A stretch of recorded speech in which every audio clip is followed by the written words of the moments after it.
Perkenalkan, nama saya Gita Lestarika Kumboti, NIM 210611020541. Perkenalkan, nama saya Hartanti Mengensi dengan NIM 210611020542. Nama saya Nisanstri Tuliskan Terbuka, NIM 210611020543.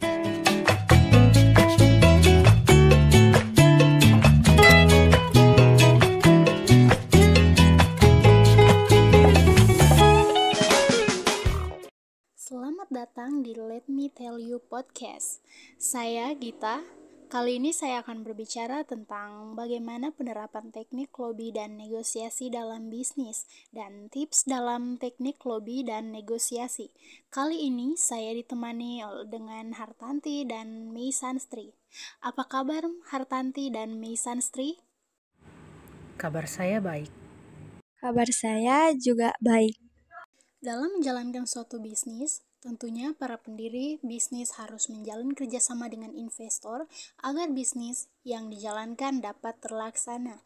Untuk menjalin hubungan kerjasama dengan investor, pastinya memerlukan usaha ekstra. Nah, usaha yang dilakukan pun dapat berupa lobby dan negosiasi. Apakah pendengar tahu lobby dan negosiasi? Kalau begitu, mari kita masuk dalam pokok pembahasan terkait bagaimana penerapan teknik lobby dan negosiasi dalam bisnis dan tips dalam teknik lobby dan negosiasi. Pertama-tama, perlu diketahui apa itu lobby dan negosiasi. Lobby merupakan kegiatan yang dilakukan untuk pendekatan-pendekatan secara tidak resmi demi meraih keuntungan tertentu, sedangkan negosiasi merupakan suatu kesepakatan melalui diskusi formal yang mendatangkan keuntungan bersama. Dari pengertian lobby dan negosiasi, tentunya sudah ditemukan perbedaannya kan? Bagaimana menurut Hartanti dan Meisanstri? Saya setuju. Dapat dilihat kalau lobby lebih fokus untuk mencari keuntungan sepihak, sedangkan negosiasi fokus agar kedua pihak meraih keuntungan yang sama. Saya juga setuju. Sama seperti yang dikatakan Hartanti, bahwa lobby dan negosiasi berbeda dalam meraih keuntungan.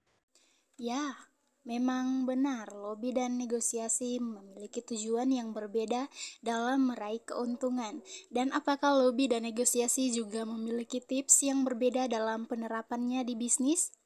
Tentu saja tips dalam menjalankan lobby dan negosiasi pun berbeda. Tips dalam menjalani lobby yaitu mengidentifikasi target lobby, memerhatikan penampilan diri, memerhatikan situasi dan kondisi, menyampaikan pesan dengan baik dan menarik, yang terakhir tidak takut gagal.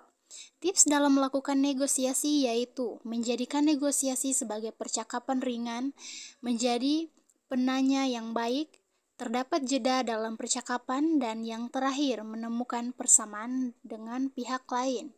Bagaimana menurut Hartanti dan Meisanstri? Apakah ada tanggapan? Tanggapan atau tambahan dari saya, yaitu terkait dengan tips penerapan negosiasi. Memang benar apa yang disampaikan tadi, bahwa kita sebagai pihak yang ingin menyampaikan pesan harus menjadikan negosiasi sebagai percakapan ringan, agar pesan yang disampaikan dapat tersampaikan dengan baik dan lancar tanpa adanya halangan. Dalam melakukan negosiasi, kita juga harus mengutamakan tujuan yang memang perlu diutamakan dan mengesampingkan keinginan yang tidak perlu. Kalau dari Meisanstri tanggapannya terkait tips penerapan lobby, maka dari saya terkait tips negosiasi. Memang benar dalam melangsungkan lobby atau penawaran dengan orang lain diperlukan tips tersebut. Tambahan dari saya yaitu dengan menyampaikan pesan secara tenang, mempertegas fakta, dan menghindari bahasa kasar agar proses lobby dapat terlaksana dengan baik. Dan penerapan lobby dan negosiasi dalam bisnis tentunya sangat dibutuhkan, sehingga tujuan untuk menjalin hubungan kerjasama dengan investor pun dapat tercapai dan bisnis yang dijalankan pun terjamin perkembangannya. Ya, benar. Penerapan lobby dan negosiasi sangat dibutuhkan dalam menjalankan bisnis. Dengan adanya lobby dan negosiasi, kepentingan dari bisnis dapat tercapai sesuai tujuan dan ekspektasi dalam berbisnis. Saat ini, kita juga harus tahu lebih lanjut mengenai lobby dan negosiasi dalam bisnis. bukan sekedar mengetahui tips penerapannya saja. Dari Hartanti dan Misanstri, apa yang kalian ketahui terkait lobby dan negosiasi? Untuk lobby yang saya ketahui, lobby merupakan kegiatan tidak formal yang dapat disampaikan melalui surat. Lobby terbagi menjadi 3 jenis, yaitu lobby tradisional yang digunakan untuk mendekati atasan, lobby akar rumput yang menggunakan masyarakat untuk mempengaruhi atasan, dan lobby political action committee sebagai wakil perusahaan saat parlemen dari pemerintah atau kepentingan lainnya. Sedangkan untuk negosiasi yang saya ketahui yaitu terkait pengelompokannya yang terbagi menjadi 4 kategori, yaitu kategori kerjasama kompetisi, kekuasaan kepercayaan, distori komunikasi keterbukaan, dan egois kepentingan bersama. Yang saya ketahui terkait lobby dan negosiasi. Lobby dilakukan untuk meraih keuntungan sepihak dan negosiasi dilakukan demi keuntungan bersama atau kedua pihak. Kegiatan lobby dilakukan untuk menyampaikan pesan atau informasi secara langsung maupun melalui surat. Lobby terbagi menjadi 4 bentuk, yaitu perhimpunan, perusahaan perorangan, yayasan, dan koperasi. Di Indonesia, kegiatan lobby umumnya dilakukan orang per orang. Sedangkan kegiatan negosiasi memiliki 4 tahapan, yaitu bargaining, kompromi, kalah menang, dan menang-menang. Umumnya, dalam negosiasi cenderung berorientasi pada situasi menang-menang, di mana kedua belah pihak yang menjalankan negosiasi mendapat keuntungan masing-masing. Sekiranya itu yang saya ketahui tentang lobby dan negosiasi. Ya, terima kasih untuk tanggapan dari Hartanti dan Misanstri. Tambahan dari saya terkait lobby dan negosiasi, yaitu kegiatan lobby dan negosiasi memang penting untuk dilaksanakan setiap perusahaan dalam menjalankan bisnisnya.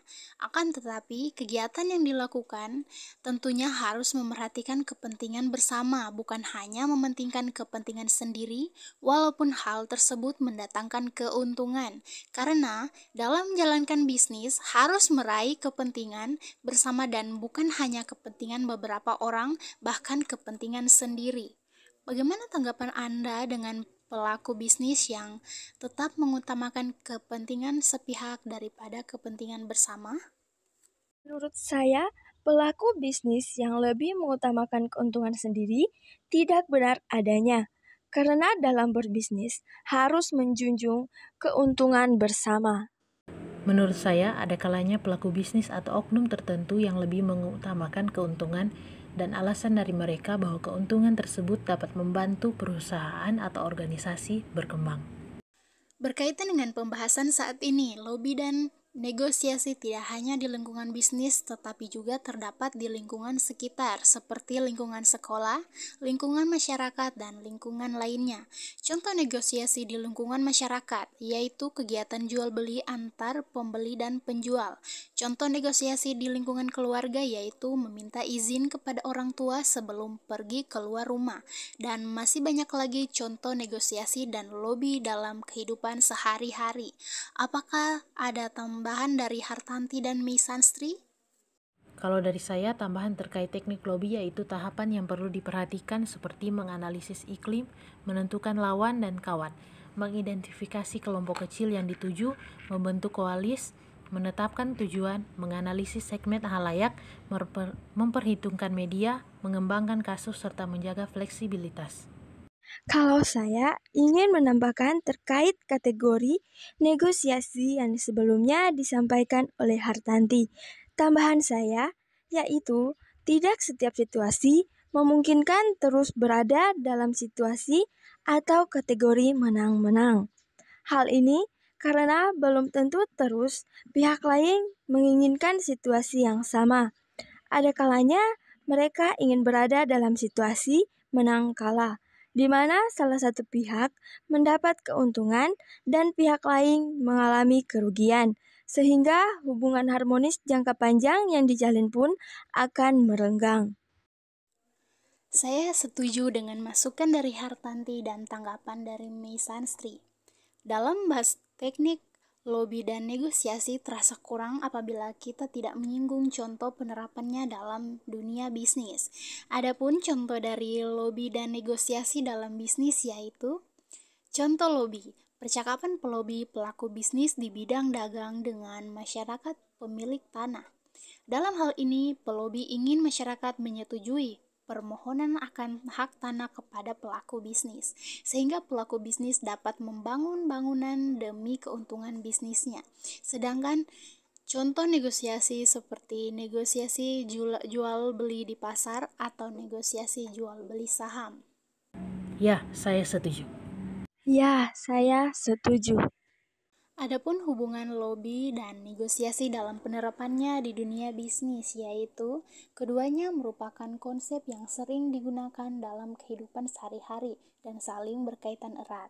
Keduanya bertujuan untuk mempengaruhi atau menarik perhatian dan simpati dari pihak lain demi mendapatkan keuntungan, dan keberhasilan keduanya dapat dicapai karena proses komunikasi yang baik.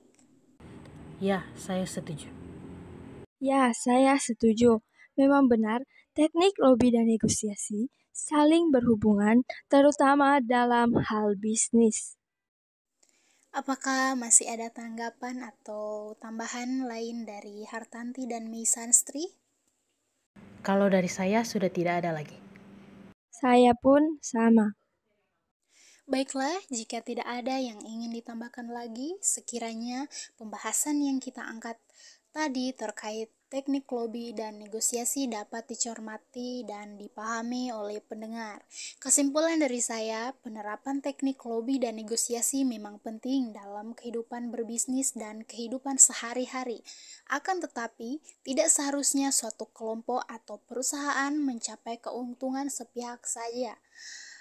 Seharusnya keuntungan yang didapat bisa dirasakan bersama. Demikian pembahasan mengenai penerapan teknik lobby dan negosiasi dalam bisnis. Terima kasih telah mendengarkan Let Me Tell You podcast.